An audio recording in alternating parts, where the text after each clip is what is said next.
So friends, preview అయితే చూసారు గదా! ఇప్పుడైతే ఎలా ఎడిట్ చేయాలో చూద్దాం. దీనికోసం ముందు డిస్క్రిప్షన్ నుంచెల్లయితే ప్రిసెట్‌నయితే ఇన్‌పుట్ జేసుకోండి. ఇన్‌పుట్ జేసుకొని ఓపెన్ చేసిన తర్వాత మీకైతే ఇంటర్ఫేస్ ఈ విధంగా కనిపిస్తుంది. ఇప్పుడు ఇక్కడ మీరైతే ఫోటోస్ అయితే అప్‌డేట్ జేసుకోవాలి అంతే కేవలం. నేనైతే లిరిక్స్ మొత్తం ఇచ్చేసాను. సో మీరు ఫోటోస్‌ని ఎలా అప్‌డేట్ జేయాలో నేను చూపిస్తాను మీరు జూడండి. ఇక్కడ ఫస్ట్ ఫోటో అయితే కనిపిస్తుందిగా పిక్ నంబర్ 1 అని. దాని మీద క్లిక్ చేసిన తర్వాత ఇక్కడ కలర్ అండ్ ఫిల్ ఆప్షన్ అయితే కనిపిస్తుంది. దాని మీద క్లిక్ చేసుకొని ఇక్కడ ఫోటో సింబల్ మీద క్లిక్ చేసుకోండి. క్లిక్ చేసుకున్న తర్వాత మీకు నచ్చిన ఫోటోస్ అయితే ఉంటాయి గదా! మీరు నచ్చిన ఫోటోస్‌నయితే మీరు యాడ్ చేసుకోండి. యాడ్ చేసుకున్న తర్వాత ఇక్కడ మూవ్ అండ్ ట్రాన్స్‌ఫర్‌లోకొచ్చి మీ ఫోటోనయితే ఇక్కడ అడ్జస్ట్ చేసుకోండి. సో నేను ఇలా అయితే అడ్జస్ట్ చేసుకుంటున్నా. So okay. ఈ పార్ట్ అయితే ఓకే. సెకండ్ పార్ట్ ఇక్కడ మీరు మొత్తం ఇక్కడ ఫోటోస్‌నయితే అప్‌డేట్ జేసుకోవాలి. ఇక్కడ ఫుల్ లిరిక్స్‌తో పాటు మీ ఫోటోస్ ఉంటాయి. అది ఎలా చేయాలో ఇప్పుడు నేను మీకు చూపిస్తా. ఇక్కడ బీట్ మార్క్ ఉందిగా ఫస్ట్ బీట్ మార్క్. అక్కడ నేనైతే మీకు ఇమేజ్ అయితే ఇచ్చాను. ఆ ఇమేజ్ మీద అయితే క్లిక్ చేసుకొని కలర్ అండ్ ఫిల్ ఆప్షన్‌లోకి వెళ్ళి మీ ఫోటోనైతే ఒక ఫోటోనైతే యాడ్ చేసుకోండి. యాడ్ చేసుకొని అయితే పెట్టుకోండి. పెట్టుకున్న తర్వాత ఇక్కడ మళ్ళీ సెకండ్ బీట్ మార్క్ అయితే రండి. సెకండ్ బీట్ మార్క్ దగ్గర ఎలాంటి ఫోటో అయితే లేదు. ప్లెయిన్‌గా ఉంది గదా! ఇప్పుడైతే ఈ మొత్తం ప్లెయిన్‌గా ఉన్న దగ్గర మీ ఫోటోస్‌నైతే యాడ్ చేసుకోవాలి. దానికోసం మీరు బీట్ మార్క్ స్టార్టింగ్ అయితే రండి. స్టార్టింగ్ వచ్చిన తర్వాత ఇక్కడ ప్లస్ ఐకాన్ అయితే క్లిక్ చేయండి. క్లిక్ చేసిన తర్వాత ఇక్కడ ఇమేజ్ ఆప్షన్‌లోకి రండి. ఇమేజ్ ఆప్షన్‌లోకి వచ్చిన తర్వాత మీ ఫోటోస్‌నైతే యాడ్ చేసుకోండి. యాడ్ చేసుకున్న తర్వాత దాని తర్వాత బీట్ మార్క్ దగ్గరకైతే వెళ్ళి మిగతా పార్ట్ అంతా కట్ చేయండి. కట్ చేసిన తర్వాత ఈ ఫోటోనైతే ఫుల్ స్క్రీన్‌లోకి అయితే చేసుకోండి.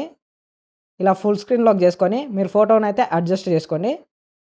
ఇలా అడ్జస్ట్ చేసుకున్న తర్వాత ఈ ఫోటోస్‌నైతే కిందకి తీసుకురండి.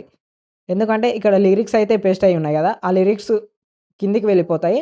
మనం ఆ ఫోటోనైతే లిరిక్స్ పైనకైతే తీసుకురావాలి. సో, మళ్ళీ ఇక్కడ ఫోటో అయితే అడ్జస్ట్ చేశారు గదా! మళ్ళీ సేమ్ సెకండ్ బీట్‌లోకి వెళ్ళండి. సేమ్ మీడియాలోకి వెళ్ళి మీరు ఫోటోనైతే యాడ్ చేసుకోండి. యాడ్ చేసుకొని మళ్ళీ ఫుల్ స్క్రీన్‌లోకైతే తెచ్చుకోండి. తెచ్చుకొని మీరు ఇమేజ్‌నైతే అడ్జస్ట్ చేసుకోండి.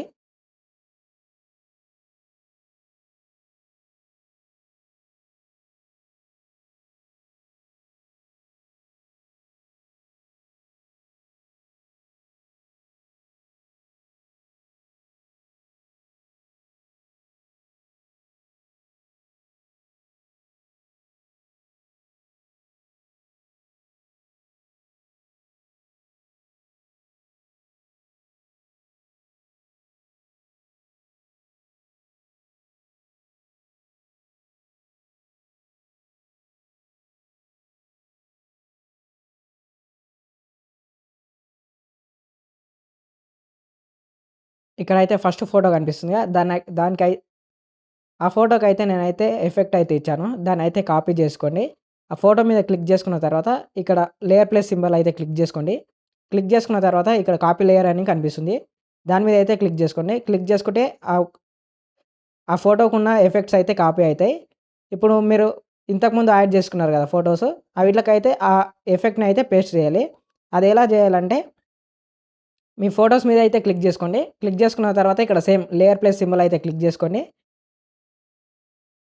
క్లిక్ చేసుకున్న తర్వాత ఇక్కడ కింద పేస్ట్ స్టైల్ అని కనిపిస్తుందిగా దాని పక్కకైతే యారో మార్క్ అయితే కనిపిస్తుంది. దాని మీద క్లిక్ చేసుకొని ఓన్లీ ఇక్కడ కలర్ ఆప్షన్ అయితే ఆఫ్ చేసుకొని పేస్ట్ చేసేయండి. సేమ్ అన్ని ఫోటోస్‌కైతే ఇదే విధంగా చేయండి. Same only colour option of చేసుకొని పేస్ట్ చేసేయండి. పేస్ట్ చేసుకున్న తర్వాత మీకైతే ఫోటో కరెక్ట్ రాకపోతే అడ్జస్ట్ చేసుకోండి. సో, ఇలా.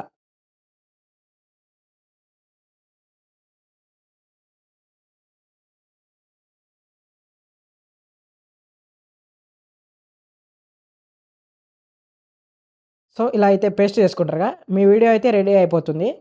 సో, ఈ వీడియో అయితే ఇంతే. ఈ వీడియోనైతే ఎడిట్ చేసుకోవడం అయితే అయిపోయింది. ఇక మీరైతే ఇక్కడ ఎక్స్‌పోర్ట్ సింబల్ అయితే కనిపిస్తుందిగా దాని మీద అయితే క్లిక్ చేసుకోండి. క్లిక్ చేసుకున్న తర్వాత ఇక్కడ ఎక్స్‌పోర్ట్ అని కనిపిస్తుంది. దాని మీద అయితే క్లిక్ చేసుకోండి. మీ వీడియోనైతే ఎక్స్‌పోర్ట్ చేసుకోండి.